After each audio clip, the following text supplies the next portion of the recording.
Inflammatory bowel health problems affect the small intestine, large intestine, or both. Together, these organs are called the intestinal tract. Continued digestion of food and absorption of nutrients occur primarily in the small intestine to meet the body's needs for energy. Water is reabsorbed into the large intestine to help maintain a fluid balance and promote the passage of waste products. When the intestinal tract and its nearby structures become inflamed, digestion and nutrition may be inadequate to meet a patient's needs. So the inflammatory bowel disorders include appendicitis, peritonitis, and gastroenteritis. These are the most common acute inflammatory bowel problems. These disorders are potentially life-threatening and can have major system complications if not treated promptly.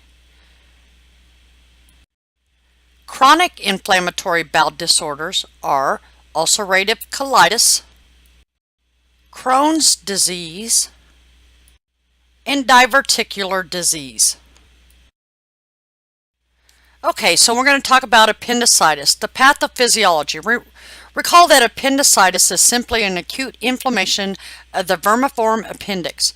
Inflammation occurs when the opening to the appendix becomes blocked, leading to infection as bacteria invade the wall of the appendix instead.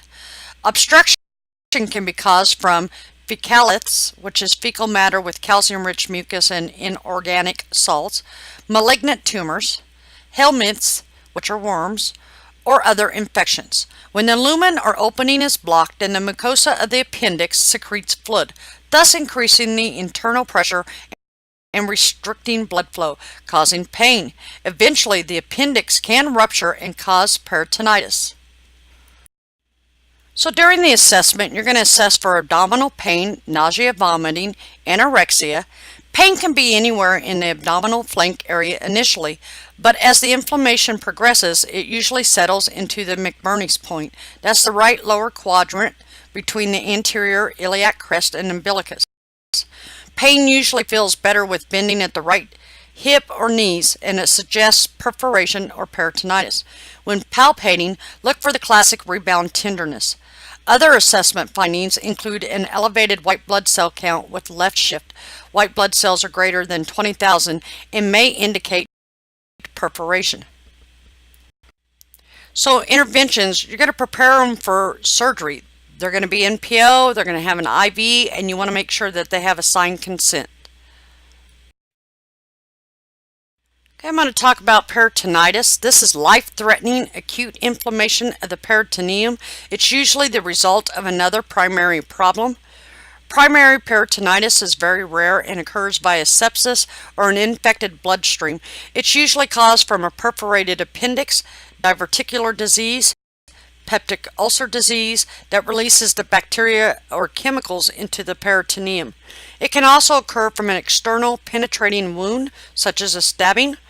It can be from a gangrenous gallbladder, bowel obstruction, or ascending infection from the GU tract.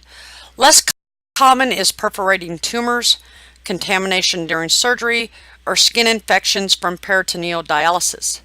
Pathophysiology includes that it's an inflammatory response, so you get vasodilation and increased cap permeability. This causes the body to shunt more blood to the area of the inflammation. Fluid shifts from the intravascular to the extravascular, that's called third spacing, which leads to hypovolemic shock. That results in decreased kidney perfusion and electrolyte balance. Peristalsis slows way down or stops, and the bowel gets distended with gas and fluids. Fluids are not reabsorbed, and septicemia can result. Then you get respiratory problems from all the increased intra-abdominal pressure. Pain and increased oxygen demand occur. As the inflammation continues at the site, the blood is shunted to the area, causing third spacing. This fluid shift can result in hypovolemic shock with renal failure and electrolyte imbalance. Remember, I said peristalsis slows or stops, and then the bowel becomes distended with the gas and fluid. Fluid will accumulate in the intestine in volumes of 7 to 8 liters per day. Septicemia can occur. Respiratory problems will occur. They may have hiccups. You want to anticipate lab work such as CBC, electrolytes, BUN, creatinine. Oxygen saturation monitoring is very much needed. They may have an x-ray. If so, they'll be flat, upright, and decubitus abdominal x-rays to assess for free fluid in the abdominal cavity, indicating a perforation. They may have IV antibiotics. They will be a broad spectrum antibiotic. If in surgery, the cavity will be irrigated with antibiotic solution. Now we're going to talk about gastroenteritis. This is an increase in the frequency and water content of stools and/or vomiting as a result of inflammation in the mucous membranes of the stomach and intestinal tract. It affects mainly the small bowel and can be caused by either viral or bacterial infection. There's an increase in the frequency and water content of stools and/or vomiting as a result of inflammation of the mucous membranes of the stomach and intestinal tract. The assessment will include to assess for diarrhea, vomiting, nausea, muscle aches, headaches, malaise, hypokalemia, and abdominal cramping. The diarrhea from viral sources usually lasts 24 to 48 hours. However, with Campylobacter, there may be up to 30 stools per day that are bloody. E. coli can last up to 10 days. Shigella lasts 5 days. You want to assess vitals, check for orthostatic hypotension, and look for weight changes. Treatment will include antibiotics if the source is bacterial and the patient has a fever. Okay, so when we talk about chronic inflammatory bowel disease, I'm first going to discuss ulcerative colitis. It's a widespread inflammation of the rectum and rectosigmoid colon, but can extend to the entire colon. Disease that is associated with periodic remission and flares. Mucosa is hyperemic, edematous, can bleed and have small erosions or ulcers. Abscesses can form. Stools will contain blood and mucus. Tenesmus is reported. There is an increased risk of cancer. The H&H will be low. They will have an increased white blood cell platelet count. C-reactive protein, or ESR, is consistent with inflammatory disease. Sodium, potassium, and chloride may be low due to frequent stools. Hypoalbuminemia, which is decreased serum albumin, may be found if the disease is extensive. Colonoscopy is the most definitive test. Okay, we're going to talk about collaborative care, non-surgical management such as drugs and nutrition. Some of the drug therapies are aminosalicylates, glucocorticoids, immunomodulators, and antidiarrheal drugs. They may have a colectomy and an ileostomy that is done for bowel perforation, toxic megacolon, hemorrhage, dysplastic biopsy results, or failure of conventional drug therapy. Skin care will be the priority. They may remove the colon, the rectum, and the anus. The ileum is brought to the surface of the abdomen and takes over the absorption role. The primary nursing responsibility is to monitor the patient closely for signs and symptoms of GI bleeding resulting from the disease or complications. Stools may be bright red or black and tarry. If symptoms of GI bleeding begin, notify the healthcare provider immediately. Protect the skin. It contains the effluent and reduces odor. Remains securely attached to the skin for a dependable period of time. Best if it lasts 3 to 7 days. Cost is a consideration and what insurance will cover. Identify local ostomy support group by contacting the United Ostomy Association of America. Pathophysiology is the intestinal mucosa gets inflamed, has increased blood flow, becomes swollen and red, and can result in ulcerations. Abscesses can form into ulcerations and cause tissue necrosis. Eventually, you can get a narrowed colon, partial bowel obstruction from the intestinal edema, or mucosal thickening. Tenesmus is an urgent sensation to defecate. Colonoscopy is the gold standard for diagnosis. CT scan to confirm the disease or complications. The barium enema can help differentiate between ulcerative colitis and Crohn's disease. Treatment is centered around the primary problems with UC, ulcerative colitis. Nutrition, they may be NPO. The bowel needs to rest. They may need TPN. Limit the caffeine, no alcohol, raw fruits, veggies, they can make it worse. No dairy, limit carbonation, nuts, pepper, corn, dried fruits, and no smoking. Well, what should they eat? Not too sure. Not going to be much left there. So for medications, like I discussed earlier, could be aminosalicylates. That treats mild, moderate ulcerative colitis and to help maintain remission. Then we have the glucocorticoids, such as prednisone. They may be systemic or topical to the rectum. Then the antidiarrheals, such as Imodium or Lomotil, can cause toxic megacolon, colon dilation. Use it carefully. Then we have the immunomodulators, such as Remicade, Humira. They often work well with steroids for a faster response to kill the inflammation. That means a shorter course of steroids. Complications like toxic megacolon, hemorrhage, and dysplastic biopsy results, maybe even colon cancer. We talked about the ileostomy. That's the loop of the ileum placed through the abdominal wall. Then we have the restorative protocolectomy with ileoanal anastomosis. That's the gold standard procedure. Colon and most of the rectum are removed. The anus and anal sphincter remain. The surgeon creates a reservoir, which is pouch, from the remaining small bowel and connects that to the anus. Patients get a temporary ileostomy to allow the new connections to heal and fuse. In phase 2, loop ileostomy is closed and the patients can get by without an ostomy. Total protocolectomy with permanent ileostomy is the removal of the colon, the rectum, and the anus with the closure of the anus. Patients then get a permanent ileostomy. Ileostomy output is initially dark green liquid, but the small bowel will eventually take over some fluid absorption duties, so stool becomes thicker. Stoma care with ileostomies is important because the liquid can quickly irritate the skin, contains enzymes and bile salts. Post-op is a priority. Teach stoma care. Okay, now we're going to talk about Crohn's disease. This is an inflammatory disease of the small intestine, the colon, or both.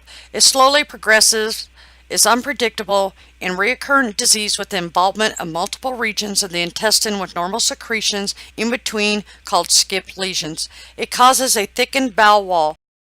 Strictures and deep ulcerations can also occur. Bowel fistulas may develop. Severe diarrhea and malabsorption of vital nutrients. They will have right lower quadrant abdominal pain and weight loss. Anemia is common. Patient can become very malnourished and debilitated. Cancer can develop, but it is rare. Intestinal obstructions can occur. Most patients will require surgery at some time. There is no disease-specific test that is available to confirm the diagnosis except classic biopsy findings. Anemia may be reflected along with low serum vitamin B12 group. There may be a decrease in albumin levels. C-reactive protein and ESR may be elevated to indicate inflammation. Electrolyte abnormalities may result. Biopsies obtained via colonoscopy may verify the disease. Exact cause is unknown, but seems to include a combination of genetic, immune, and environmental factors. Most are diagnosed as adolescents or young adults.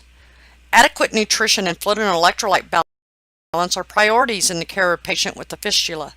Patient is at high risk for malnutrition, dehydration, and hypokalemia. Monitor their urinary output. If dehydration occurs, it should be treated immediately by providing additional fluids. Patient needs at least 3,000 calories per day to promote healing. TPN may be needed. Skin care is key. Fistula patients may need resections. Other reasons such as perforation, massive hemorrhage, intestinal obstruction or strictures, abscesses, or cancer may be done by MIS. They need a low residue, high-calorie diet. They need to avoid foods that cause discomfort such as milk, gluten, and GI stimulants like caffeine. It can occur from the mouth to the anus and anywhere in between. Pathophysiology is that it presents as transmural inflammation with thickened bowel wall strictures and deep ulcerations, such as a cobblestone appearance, that can occur. This places the risk of developing bowel fistulas. Result, severe diarrhea and malabsorption and anemia.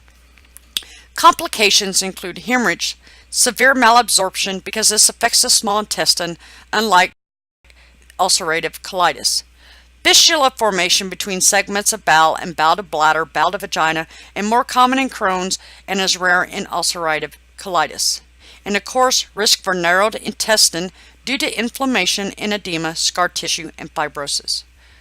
Physical assessment will include distension, masses, visible peristalsis, perianal ulcerations, fissures, fistulas, high-pitched or rushing bowel sounds, muscle guarding, abdominal rigidity, tenderness on palpation, right lower quadrant abdominal pain, umbilical pain before and after BMs. Most patients will have weight loss, nutritional problems as a result of increased catabolism from chronic inflammation, anorexia, malabsorption, self-imposed dietary restrictions.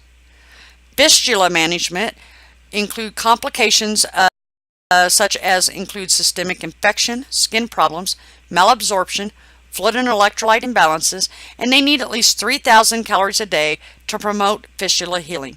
Maybe TPN or TEN may be prescribed. So reasons for surgery, like we discussed before, was perforation, massive hemorrhage, intestinal obstruction, strictures, abscesses, cancers. Surgery not as successful with CD as it is for UC.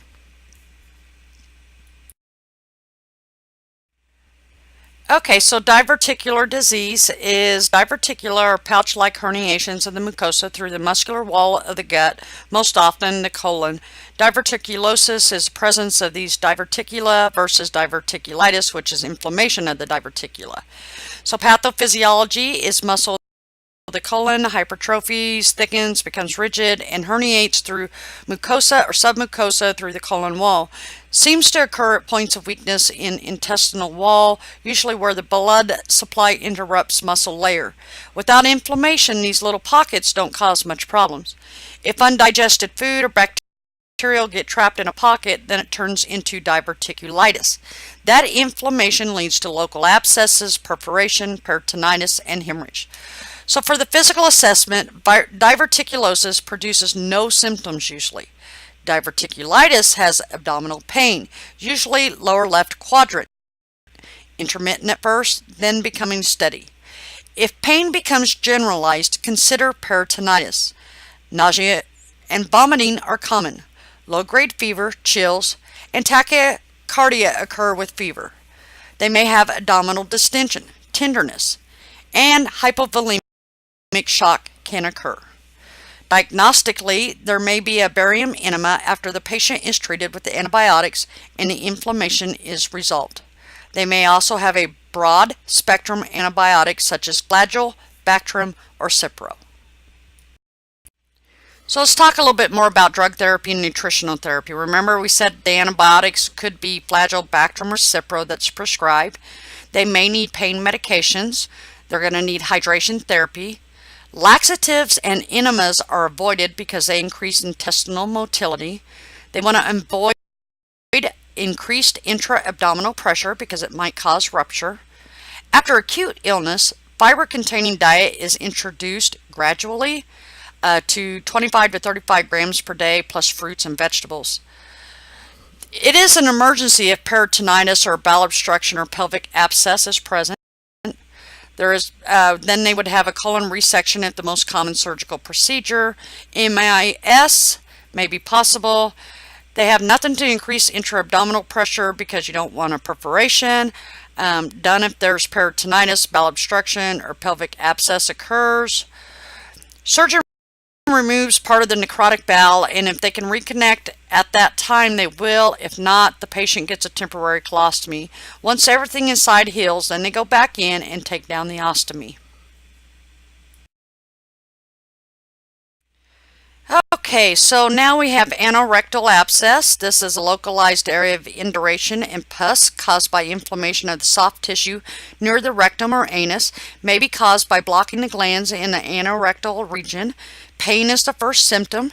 It's managed by surgical incision and drainage. Antibiotics may be ordered for higher risk populations, and they will use a sitz baths with high fiber diet. Anal fissures is a tear in the anal lining. These are small fissures and they're caused from straining to have a stool. Their larger fissures are from other disorders or trauma. Clinical manifestations include pain, bright blood in the stool, pruritus, urinary frequency, dysuria, and dyspareunia. They may need stool softeners and sitz baths. Then there is a parasitic infection. They enter through the mouth from contaminated food or water, or oral anal sexual practices, or contact with feces from a contaminated person. Examples are the Entamoeba histolytica, the Giardia lambellina, and the Cryptosporidium. Hand washing is the best way to prevent the spread of infections, and they must have an exam of the stool for the parasites. Food poisoning can be caused by over 250 pathogens. An example is Salmonella, transmitted by the 5 F's: flies, fingers, food, feces, and vomitus, aka your stethoscope. Have symptoms 4 to 7 days: fever, nausea, vomiting, cramping, abdominal pain, diarrhea. May carry infection for up to a year. E. coli clinical manifestations are severe abdominal cramping, vomiting, and bloody diarrhea, and antibiotics are ineffective. They need So let's talk about botulism. This is a paralytic disease resulting from ingestion of a toxin in food contaminated with Clostridium botulinum. It often occurs from home canning. Clinical manifestations occur in about 18 to 36 hours. It could be double vision, dysphagia, and dysarthria. If it's severe, it could be paralysis, respiratory failure, and death. It is diagnosed by a stool culture. Treatment is with trivalent botulism antitoxin.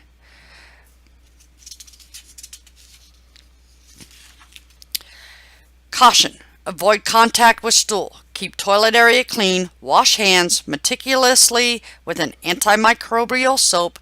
Maintain good personal hygiene by bathing or showering daily.